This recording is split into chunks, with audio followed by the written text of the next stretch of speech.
আসসালামু আলাইকুম। Today news দৈনিকের পক্ষ থেকে আপনাদের জানাচ্ছি আন্তরিক অভিনন্দন এবং শুভেচ্ছার সাথে আছে আমি নজরুল খান।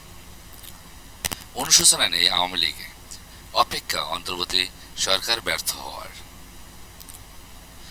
বাংলাদেশ গণঅভ্যুত্থানের মুখে ক্ষমতা হারানোর 3 মাস পরেও নিজেদের কৃতকর্মের বিষয়ে আওয়ামী লীগের কোনো অনুশোচনা লক্ষ্য করা যাচ্ছে না, বরং পুরো বিষয়টিকে এখনো ষড়যন্ত্র হিসেবেই মনে করে দলটি।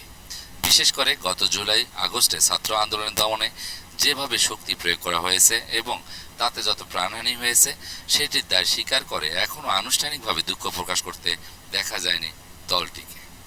দলটির শীর্ষ স্থানীয় নেতারা এখনো বিশ্বাস করেন যে গণ অভ্যুত্থানের নামে পরিকল্পিত ষড়যন্ত্রের মাধ্যমে শেখ হাসিনাকে উৎখাত করে দেশ ত্যাগে বাধ্য করা হয়েছে। এই পরিকল্পনার অংশ হিসেবে দলটির সভাপতি শেখ হাসিনা সহ বিভিন্ন পর্যায়ের নেতাকর্মীদের নামে মামলা দিয়ে বিচারের কাঠগড়ায় দাঁড় করানো এবং আওয়ামী লীগের রাজনীতি নিষিদ্ধের দাবি তোলা হচ্ছে বলে অভিযোগ করেছেন নেতারা। তবে এসবের মধ্যে আগস্টের পরবর্তী সাংগঠনিক বিষয়ে বিপর্যয় কাটিয়ে দলটি আবারও ঘুরে দাঁড়ানোর চেষ্টা করছে। দেশে বিদেশে আত্মগোপনে থাকা নেতাকর্মীদের মধ্যে ইতিমধ্যেই যোগাযোগের একটি নেটওয়ার্ক তৈরি হয়েছে বলেও জানিয়েছেন নেতারা। তৃণমূলে কেউ কেউ এলাকায়ও ফিরতে শুরু করেছেন। কর্মী সমর্থকদের মনোবল চাঙ্গা করতে গণ অভ্যুত্থানের 3 মাস পর সম্প্রতি আনুষ্ঠানিকভাবে প্রথম কর্মসূচি দিতে দেখা গেছে আওয়ামী লীগকে। তবে এখনোই সরকার বিরোধী আন্দোলনে নামার পরিকল্পনা নেই বলে শীর্ষ নেতাদের সঙ্গে কথা বলে জানা যাচ্ছে। বরং দ্রব্যমূল্য, আইন শৃঙ্খলা নিয়ন্ত্রণ সহ বিভিন্ন ইস্যুতে সাধারণ মানুষের মধ্যে এখনো যে হতাশা ও অসন্তোষ দেখা যাচ্ছে সেটি সামনে আরও বেড়ে অন্তর্বর্তী সরকার কতদিনের সমর্থন হারায় আপাতত সেটি দেখার অপেক্ষা করছেন তারা। তবে বিদেশে আত্মগোপনে থেকে শীর্ষ নেতাদের বাংলাদেশে কর্মসূচি ঘোষণা করা নিয়ে দলটির তৃণমূলের নেতাকর্মীদের অনেকের ক্ষোভ দেখা গেছে। তারা বলছেন এর মাধ্যমে তারা দেশের নেতা কর্মীদের আরও বিপদে মুখে ফেলছেন। যদিও বিশ্লেষকরা বলছেন সরকার ব্যর্থ হলেও নিজেদের কৃতকর্মের জন্য জনগণের কাছে ক্ষমা না চাইলে মাঠে রাজনীতিতে ফেরা আওয়ামী লীগের জন্য কঠিন হয়ে যাবে। পরিকল্পিত ষড়যন্ত্র তত্ত্ব। বাংলাদেশের সাম্প্রতিক গণ অভ্যুত্থানকে কেন্দ্র করেই শুরু থেকেই পরিকল্পিত ষড়যন্ত্র হিসেবে চিহ্নিত করে আসছে আওয়ামী লীগ। গত জুলাইয়ে কোটা সংস্কারের দাবিতে আন্দোলন চলাকালে দেশে সহিংসতা পরিস্থিতি তৈরি হওয়ার পর তৎকালীন প্রধানমন্ত্রী ও আওয়ামী লীগ সভাপতি শেখ হাসিনাই প্রথম ষড়যন্ত্রের কথা উল্লেখ করেন। এটা যে একটা বিরাট চক্রান্ত সেটা বোঝাই যাচ্ছিল। গত 24শে জুলাই সাংবাদিকদের বলেন শেখ হাসিনা। ক্ষমতা হারানোর 3 মাস পরেও আওয়ামী লীগ ওই একই কথা বলছেন। এটা গণ অভ্যুত্থান যে একটা পরিকল্পিত ষড়যন্ত্র ছিল, ইউনূস সরকারের কথাবার্তা ও কাজকর্মে সেটি ক্রমেই পরিষ্কার হয়ে যাচ্ছে। বিবিসি বাংলাকে বলেছিলেন আওয়ামী লীগের যুগ্ম সাধারণ সম্পাদক আ.ফ.ম. বাহাউদ্দিন নাসিম। তিনি আরও বলেন সরকারের প্রধান উপদেষ্টা নিজেও সে কথা স্বীকার করেছেন। উল্লেখ্য যে গত সেপ্টেম্বরে নিউ ইয়র্কের ক্লিন্টন গ্লোবাল ইনিশিয়েটিভের একটি অনুষ্ঠানে বক্তৃতা দেন অন্তর্বর্তী সরকারের প্রধান উপদেষ্টা অধ্যাপক ডক্টর মোহাম্মদ ইউনূস। সেখানে তিনি বলেন এই বৈষম্য বিরোধী ছাত্র আন্দোলনে খুব পরিকল্পিতভাবে চালিয়ে নেওয়া হয়েছে, কিছুই হঠাৎ হয়নি। আওয়ামী লীগ বিশ্বাস করে যে শিক্ষার্থীদের আন্দোলনকে সরকার বিরোধিতায় রূপ নেওয়ার ক্ষেত্রে বিএনপি জামায়াতের পাশাপাশি বিদেশি শক্তিরও ভূমিকা রয়েছে। স্বাধীনতা যুদ্ধের সময় যারা বাংলাদেশের বিরোধিতা করেছে তারাই এই ষড়যন্ত্রের সঙ্গে যুক্ত। বাংলাদেশকে তারা ব্যর্থ রাষ্ট্র প্রমাণ করতে চায় বলছিলেন সাবেক নৌ প্রতিমন্ত্রী ও আওয়ামী লীগ সরকারের সাবেক সাংগঠনিক সম্পাদক খালিদ মাহমুদ চৌধুরী। গত 5ই আগস্টের পর ভারতীয় বার্তা সংস্থা ANI-কে দেয়া সাক্ষাৎকারেও একই কথা জানিয়েছেন শেখ হাসিনার ছেলে সজীব ওয়াজেদ জয়। আমি এখনো দৃঢ়ভাবে বিশ্বাস করি যে ছোট সংগোষ্ঠীটি বিদেশি একটি গোয়েন্দা সংস্থার মাধ্যমে প্ররোচিত হয়েছিল। আমি IFIC-কে প্রবলভাবে সন্দেহ করি, যদিও এর আগেও বিভিন্ন সময় আওয়ামী লীগের পক্ষ থেকে এমন ষড়যন্ত্রের কথা বহুবার বলা হয়েছে, কিন্তু টানা 1.5 দশক ক্ষমতায় থাকার পরেও আওয়ামী লীগকে কেন কথিত সেই ষড়যন্ত্র রুখতে ব্যর্থ হলো। ষড়যন্ত্র হচ্ছে সেটা আমরা জানতাম না, কিন্তু কোটা ইস্যু ধরে সেটি যে এত দূর গড়াতে পারে ওইটা আমরা কেউই ভাবতে পারিনি। এক্ষেত্রে রাষ্ট্রীয় গোয়েন্দা বাহিনীগুলোও পুরোপুরি ব্যর্থ হয়েছে। বিবিসি বাংলাকে বলেন আওয়ামী লীগের যুগ্ম সাধারণ সম্পাদক মিস্টার নাসিম। দায় নিতে চান না আওয়ামী লীগ। বৈষম্য বিরোধী ছাত্র আন্দোলন গম দমনে গত জুলাই আগস্টে শেখ হাসিনা সরকার যেভাবে বল প্রয়োগ করেছে এবং তাতে যত মানুষ হতাহত হয়েছে, স্বাধীন বাংলাদেশে ইতিহাসে সেটি নজিরবিহীন। অন্তর্বর্তী সরকারের প্রাথমিক তালিকা অনুযায়ী আন্দোলন চলাকালে ৩ সপ্তাহে 850-র বেশি মানুষ নিহত হয়েছেন, যাদের বেশিরভাগই মারা গেছেন গুলিতে। এছাড়াও আহত হয়েছেন 20,000-এরও বেশি। তাদের মধ্যে অনেকেই হাত, পা এবং চোখ হারিয়েছেন, পঙ্গুত্ব বরণ করেছেন কেউ কেউ। কিন্তু হতাহতের এসব ঘটনায় পুরো দায় নিতে চান না আওয়ামী লীগ। শুরু থেকেই আমরা বলে আসছিলাম যে এই আন্দোলনে একটা তৃতীয় পক্ষ রয়েছে, যাদের গুলিতে সাধারণ মানুষ নিহত হয়েছে। বিবিসি বাংলাকে বলেন মিস্টার নাসিম। পরিকল্পিত সেই ষড়যন্ত্রের কথা আওয়ামী লীগ বলছে, সেটির অংশ হিসেবেই এটি কথা হয়েছে বলে মন্তব্য করেন দলটির নেতারা। সরকারের একজন উপদেষ্টাও তো এই কথা স্বীকার করছেন না যে 7.62 রাইফেল বাংলাদেশের পুলিশ ব্যবহার করে না, অথচ সেই অস্ত্র দিয়ে সাধারণ মানুষের উপর গুলি চালানো হয়েছে, বলেন আওয়ামী লীগের যুগ্ম সাধারণ সম্পাদক মিস্টার নাসিম। উল্লেখ্য যে অন্তর্বর্তীকালীন সরকারের দায়িত্ব গ্রহণের পর গত 12ই আগস্ট তৎকালীন স্বরাষ্ট্র উপদেষ্টা অবসরপ্রাপ্ত brigadier general M Sakhawat Hossain Dhaka CMH হাসপাতালে আহত আনসারদের সদস্যদের দেখতে গিয়ে সাংবাদিকদের বলেন, আহত আনসার সদস্যদের বক্তব্য শুনে আমার কাছে আশ্চর্য লেগেছে। পুলিশের ফায়ার কম লাগছে তাদের। সিভিলিয়ান পোশাকে 7.62 রাইফেলের গুলি লেগেছে। ম্যাসিভ ইনভেস্টিগেশনের দরকার। এরা কারা, কাদের হাতে 7.62 রাইফেল গেল? যদিও পরে মিস্টার হোসেন দাবি করেন যে গণমাধ্যমে তাকে ভুলভাবে উদ্ধৃত করা হয়েছে। আমি বলেছিলাম পুলিশের কাছে 7.62 রাইফেল কারা দিয়েছে, এটা প্রথম আমি তদন্ত করব। এমনকি আমি এ কথাও বলেছিলাম সিভিলিয়ানদের হাতে আমি এই রাইফেল দেখেছি, they are not part of police. আমি সেটাকেও তদন্তের কথা বলেছিলাম। গত 14ই সেপ্টেম্বর ঢাকায় একটি অনুষ্ঠানে বলেন মিস্টার হোসেন। তবে জুলাইয়ের শেষ সপ্তাহ থেকে তৃতীয় পক্ষের গুলি চালানোর বিষয়ে কথা বলে আসছিল আওয়ামী লীগ। তাহলে তখন কেন তাদের দাবি অনুযায়ী ওই পক্ষটিকে শনাক্ত করা সম্ভব হলো না? সেটার কথা অবশ্যই মাথায় ছিল, কিন্তু তখন দেশে যে অস্থির পরিস্থিতি তৈরি করা হয়েছিল সেটি সামাল দেওয়াকেই সরকার বেশি প্রাধান্য দিয়েছিল, বলেন মিস্টার নাসিম। আওয়ামী লীগ এসব কথা বললেও পুলিশ, বিজিবি ও দলটির বন্দুকধারী নেতাকর্মীদের যে এখনো আন্দোলনকারীদের ওপর গুলি চালিয়েছে সেটার অসংখ্য ভিডিও, ছবি তখনই সামনে এসেছে। এমনকি পুলিশের পোশাক পরে সন্ত্রাসীরা গুলি চালিয়েছে, এমন বক্তব্য তখন এসেছে আওয়ামী লীগের মন্ত্রীদের মুখ থেকে। এরকম ঘটনা যে একেবারেই ঘটেনি সেটা তো আমরা অস্বীকার করছি না। ঘটনাগুলোর তদন্ত তো আমরা শুরু করেছিলাম।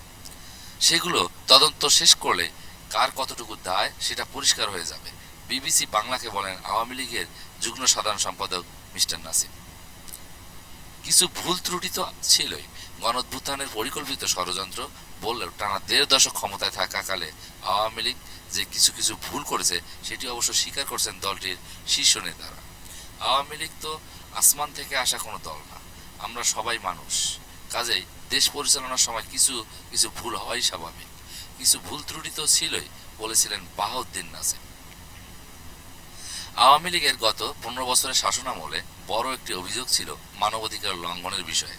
বেসরকারি মানবাধিকার সংস্থা আইন ও সালিশ কেন্দ্রের হিসেবে এই সময় বন্দুকযুদ্ধ বা ক্রস ফায়ার নামে অন্তত 1926 জন মানুষ বিচার বহির্ভূতভাবে হত্যার শিকার হয়েছে। এর বাইরে অসংখ্য মানুষ গুমের শিকার হয়েছে, যাদের কেউ কেউ শেখ হাসিনা পতনের পর এখন ফিরেও আসছেন। যদিও গুম হওয়া ব্যক্তিদের একটি বড় অংশের এখনো কোনো সন্ধান পায়নি পরিবার। এর বাইরে অনিয়ম, দুর্নীতি, জমি দখল, বিদেশে বিপুল অর্থ পাচার সহ আরো অনেক অভিযোগ সামনে এসেছে। আওয়ামী লীগের গত 3 মেয়াদের শাসনামলে বাংলাদেশ থেকে প্রতি বছর গড়ে 12 থেকে 15 বিলিয়ন ডলার সমপরিমাণ অর্থ বিদেশে পাচার হয়েছে বলে গণমাধ্যমকে জানিয়েছে ট্রান্সপারেন্সি ইন্টারন্যাশনাল বাংলাদেশ নির্বাহী পরিচালক ইফতেখারুজ্জামান। অর্থ পাচার করে আওয়ামী লীগের সাবেক মন্ত্রী, এমপিদের অনেকে বিদেশে বিপুল সম্পত্তিরও মালিক হয়েছেন তারা। আমরা এখন আত্মসমালোচনা করছি, যেসব ভুল আমরা করেছি সেগুলো থেকে শিক্ষা নিয়ে এখন সামনে এগোতে চাই, বলছিলেন আওয়ামী লীগের যুগ্ম সাধারণ সম্পাদক মিস্টার নাসিম। এক্ষেত্রে অনিয়ম, দুর্নীতি, জমি দখল, অর্থ পাচার সহ অন্যান্য অপরাধের সঙ্গে যুক্ত নেতাদের বিরুদ্ধে কি কোনো ব্যবস্থা নেওয়া হবে? আওয়ামী লীগ সবসময় এগুলোর বিরুদ্ধে কঠোর অবস্থানে ছিল, থাকবে। কি ব্যবস্থা নেওয়া হবে সে দলের নীতি নির্ধারণ পর্যায়ের আলোচনা করে সিদ্ধান্ত নেওয়া হবে, বলেন মিস্টার নাসিম। আত্মগোপনে যেতে বাধ্য করা হয়েছে। গত 5ই আগস্ট ক্ষমতা ছেড়ে শেখ হাসিনা আকস্মিকভাবে ভারতে চলে যাওয়ার পর আওয়ামী লীগের নেতাকর্মীরা রীতিমতো দিশেহারা হয়ে পড়েছেন। এর মধ্যেই বিভিন্ন স্থানে দলটির কার্যালয়, নেতাকর্মীদের বাড়িঘর ও ব্যবসা প্রতিষ্ঠানে হামলার ঘটনা ঘটতে থাকে। ফলে জীবন বাঁচাতে আত্মগোপনে যাওয়া ছাড়া উপায় ছিল না বলে জানিয়েছেন আওয়ামী লীগের নেতারা। আমাদেরকে আত্মগোপনে যেতে বাধ্য করা হয়েছে। যেভাবে হামলা হত্যা করা শুরু হয়েছিল তাতে আত্মগোপনে যাওয়া ছাড়া উপায় ছিল না, বললেন মিস্টার নাসিম। গত 3 মাসে আত্মগোপনে থাকা আওয়ামী লীগের শীর্ষ নেতাদের মধ্যে অনেকেই গ্রেপ্তার হয়েছেন, কেউ কেউ দেশেও ছেড়েছেন। এদিকে আওয়ামী লীগের সভানেত্রী শেখ হাসিনা বিরুদ্ধে ইতিমধ্যে 2 শতাধিক মামলা হয়েছে, যেগুলোর বেশিরভাগই হত্যা মামলা।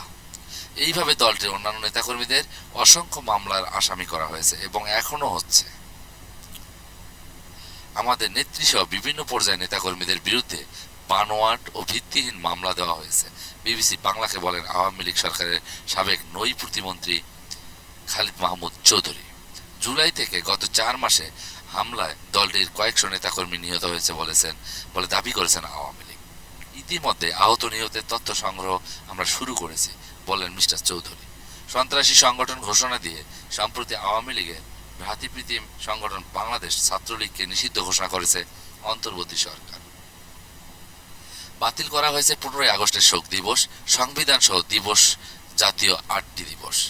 এখন গণহত্যার অভিযোগে আওয়ামী লীগ সভাপতি সহ অন্য নেতাদের বিচার করার উদ্যোগ দেখা যাচ্ছে। এমনকি দল হিসেবে আওয়ামী লীগকে নিষিদ্ধ করার দাবি করেছেন অনেকেই। এগুলো সবই ষড়যন্ত্রের অংশ, বলছিলেন মিস্টার চৌধুরী। আওয়ামী লীগকে নিশ্চিহ্ন করার উদ্দেশ্যেই এসব করা হচ্ছে বলে অভিযোগ করছেন তিনি। অতীতেও এমন চেষ্টা হয়েছে, কিন্তু কেউ আওয়ামী লীগকে দাবাতে পারেনি, এরাও পারবেন না, বলেন মিস্টার চৌধুরী। বিপর্যয় কাটানোর চেষ্টা। 5ই আগস্টের পর নেতারা আত্মগোপনে চলে যাওয়ায় নেতৃত্ব শূন্যতায় চরম বিপর্যয়ের মুখে পড়েছিল আওয়ামী লীগ। 3 মাস পর সেই বিপর্যয় কাটিয়ে ওঠার চেষ্টা করেছে দলটি। দেশে বিদেশে আত্মগোপনে থাকা নেতাদের মধ্যে যোগাযোগের একটি নেটওয়ার্ক তৈরি হয়েছে বলে জানা যাচ্ছে। নিয়মিতভাবে এখন আমাদের নেতাকর্মীদের মধ্যে যোগাযোগ হচ্ছে, আলাপ আলোচনা হচ্ছে। বিবিসি বাংলাকে বলেন আওয়ামী লীগের সাবেক সাংগঠনিক সম্পাদক খালিদ মাহমুদ চৌধুরী। এমনকি তৃণমূলের নেতাদের সঙ্গেও আওয়ামী লীগের সভাপতি শেখ হাসিনার একাধিক ফোনালাপও সামাজিক যোগাযোগ মাধ্যমে ছড়িয়ে পড়তে দেখা গেছে। যদিও ফোনালাপগুলো আসল কিনা বিবিসির পক্ষে স্বাধীনভাবে সেটি যাচাই করা সম্ভব হয়নি। তবে দলীয় সভাপতির সঙ্গে যে যোগাযোগ হচ্ছে সেটি অবশ্য স্বীকার করছেন নেতারা। শুধু নেতাদের সঙ্গেই না, সাধারণ কর্মী ও মানুষের সঙ্গেও আমাদের নেত্রীর যোগাযোগ রয়েছে। বিভিন্ন বিষয় নিয়ে তিনি আলাপ আলোচনা করছেন এবং নির্দেশনা দিচ্ছেন, বলেন মিস্টার চৌধুরী। মূলত দলের দিশেহারা নেতাকর্মীদের মনোবল চাঙ্গা করে বিপর্যস্ত আওয়ামী লীগকে ফেরত সংগঠিত করার উদ্দেশ্যে শেখ হাসিনা সরাসরি কথা বলছেন বলে জানাচ্ছেন তার দলের নেতারা। একই সঙ্গে দলের ভেরিফাইড ফেসবুক পেজ ও এক্স সাবেক টুইটার হ্যান্ডেলও এখন আওয়ামী লীগকে বেশ সক্রিয় ভূমিকায় দেখা যাচ্ছে। সামনের পরিকল্পনা কি? দলকে সংগঠিত করাই এখন আওয়ামী লীগের মূল লক্ষ্য। সেই লক্ষ্যেই 10ই নভেম্বর ঢাকায় গুলিস্তানে বঙ্গবন্ধু অ্যাভিনিউ নূর হোসেন দিবস পালনের ডাক দেয় আওয়ামী লীগ। যদিও দলটির কর্মী সমর্থকদের সেভাবে মাঠে নামতে দেখা যায়নি। এরপরেও অল্প যে কয়েকজন সেখানে গিয়েছিল তারা হামলা ও মারধরের শিকার হয়েছেন। এই সরকার আওয়ামী লীগ ফ্যাসিস্ট বলেছেন এবং তারা নিজেরাই যে সবচেয়ে বড় ফ্যাসিস্ট, মানুষ সেটি দেখেছে কিভাবে আমাদের কর্মীদের উপর হামলা হয়েছে, বলছিলেন আওয়ামী লীগের যুগ্ম সাধারণ সম্পাদক মিস্টার নাসিম। সম্প্রতি এই কর্মসূচির মাধ্যমে দলকে সংগঠিত করার পাশাপাশি অন্তর্বর্তী সরকার, সাধারণ মানুষ ও রাজনৈতিক দল কি প্রতিক্রিয়া দেখায় সেটিও বুঝতে চেয়েছেন আওয়ামী লীগেরা। এবার যে অভিজ্ঞতা তাদের হয়েছে সেটির পরিপ্রেক্ষিতে দলটি আগামী কর্মসূচি গ্রহণ করবে। তবে আপাতত সরকার বিরোধী বড় কোনো কর্মসূচিতে যাওয়ার পরিকল্পনা দলটির নেই বলে ইঙ্গিত দিয়েছেন নেতারা। আত্মগোপনে থাকার পরেও আমাদের নেতাকর্মীদের মধ্যে যোগাযোগ স্থাপিত হয়েছে। পরিস্থিতি বিবেচনায় গণমানুষের জন্য যে ধরনের কর্মসূচি গ্রহণ করা প্রয়োজন সেটাই আমরা গ্রহণ করব, বলছিলেন আওয়ামী লীগের যুগ্ম সাধারণ সম্পাদক মিস্টার নাসিম। কিন্তু নেতারা যখন আত্মগোপনে, সেখানে কর্মীদের দিয়ে কি কর্মসূচি সফল করা যাবে? আওয়ামী লীগ কর্মী নির্ভর রাজনৈতিক দল, ফলে কে নেতা বা তারা কোথায় সেটা বড় কথা না। বিবিসি বাংলাকে বললেন মিস্টার চৌধুরী। কর্মসূচি দেওয়ার ক্ষেত্রে ধীরে চলো নীতিতেও সামনে এগোতে চায় আওয়ামী লীগ। আওয়ামী লীগ কখনো ফুরিয়ে যায়নি, আওয়ামী লীগ ফুরিয়ে যাবে না। আওয়ামী লীগ সচেতনভাবেই এখনো চুপ আছে। সম্প্রতি যুক্তরাজ্য ভিত্তিক বাংলা গণমাধ্যম চ্যানেল এসকে দেওয়া সাক্ষাৎকারে বলছেন সাবেক পররাষ্ট্রমন্ত্রী ও আওয়ামী লীগের যুগ্ম সাধারণ সম্পাদক হাসান মাহমুদ। তিনি আরও বলেন, এখনো যদি আমরা রাজনৈতিক কর্মসূচি দিয়ে মাঠে নামতাম, তাহলে সরকারের পক্ষ থেকে আবার অনেকে বলতো যে আমাদের কারণে তারা রাষ্ট্র পরিচালনা করতে পারছে না। আমরা একটু নিশ্চুপ আছি যাতে আমাদের উপর দোষ না আসে। অন্তর্বর্তী সরকার কখনো ব্যর্থ প্রমাণিত হয়, দলটি এখন সেই অপেক্ষায় রয়েছে। দেশের ক্ষতি করার জন্য এরা যে মিথ্যা বলেও যে ষড়যন্ত্র করছে, ক্ষমতা দখল করছে, সেটা জনগণ বুঝে গেছে। খুব শীঘ্রই এদের পতন ঘটবে। বিবিসি বাংলাকে বলেন আওয়ামী লীগ নেতা খালিদ মাহমুদ চৌধুরী। তৃণমূলের নেতাকর্মীরা কি বলছেন? গণ অভ্যুত্থানে আওয়ামী লীগ সরকারের পর হামলার ভয়ে দেশের বেশিরভাগ এলাকায় দলটির নেতাকর্মীরা গা ঢাকা দিয়েছেন। গত 3 মাসে পরিস্থিতি অনেকটাই শান্ত হয়ে আসায় তাদের কেউ কেউ নিজের এলাকায় ফিরতে শুরু করেছেন। কিন্তু সম্প্রতি আওয়ামী লীগের পক্ষ থেকে আনুষ্ঠানিক কর্মসূচি ঘোষণার পর আবারও ঘর ছাড়তে হয়েছে বলে জানাচ্ছেন তৃণমূলের নেতাকর্মীরা। নিজেরা নিরাপদে থেকে বিদেশে বসে বসে নেতারা যে কর্মসূচি ঘোষণা করছেন, তারা কি আমাদের কথা ভাবেন? ভেবে থাকলে এমন কর্মসূচি তারা এখনো কিভাবে ঘোষণা করে? বিবিসি বাংলাকে বলছিলেন আওয়ামী লীগের উপজেলা পর্যায়ের একজন নেতা। একই সুরে কথা বলছেন তৃণমূলের অন্য নেতারাও। পরিস্থিতি পুরোপুরি স্বাভাবিক না হওয়া পর্যন্ত তারা দলীয় কোনো কর্মসূচিতেই অংশ নেবেন না বলে জানিয়েছেন। দলের জন্য যথেষ্ট ত্যাগ স্বীকার করেছে, তাতে লাভ কি হয়েছে? মার খাই আমরা, রক্ত দেই আমরা, আর হাইব্রিড নেতারা এসে অর্থ সম্পদের মালিক হয়, বলছিলেন দক্ষিণবঙ্গের একটি জেলার ইউনিয়ন পর্যায়ের এক নেতা। তিনি অবশ্য এখনো এলাকাতেই অবস্থান করছেন। এলাকাতেই আছি, কিন্তু বাড়ির বাইরে খুব একটা বেশি বের হই না, বিবিসি বাংলাকে বললেন তিনি। তারা দুজনেই মনে করেন যে জুলাই আগস্টের ছাত্র আন্দোলন দমনে সরকার ও দলের বিতর্কিত ভূমিকার জন্য আওয়ামী লীগের দুঃখ প্রকাশ করা উচিত। ভুল যে হয়েছে সেটা তো অস্বীকার করার উপায় নেই। এখন টপ লিডারদের ভুলের খেসারত দিতে হচ্ছে আমাদের, বলছিলেন দক্ষিণবঙ্গের তৃণমূল নেতা। কিন্তু এভাবে কতদিন? তৃণমূলের নেতাকর্মীদের কথা বিবেচনা করা হলেও দলের উচিত দুঃখ প্রকাশ করা এবং তা মেনে নেওয়া।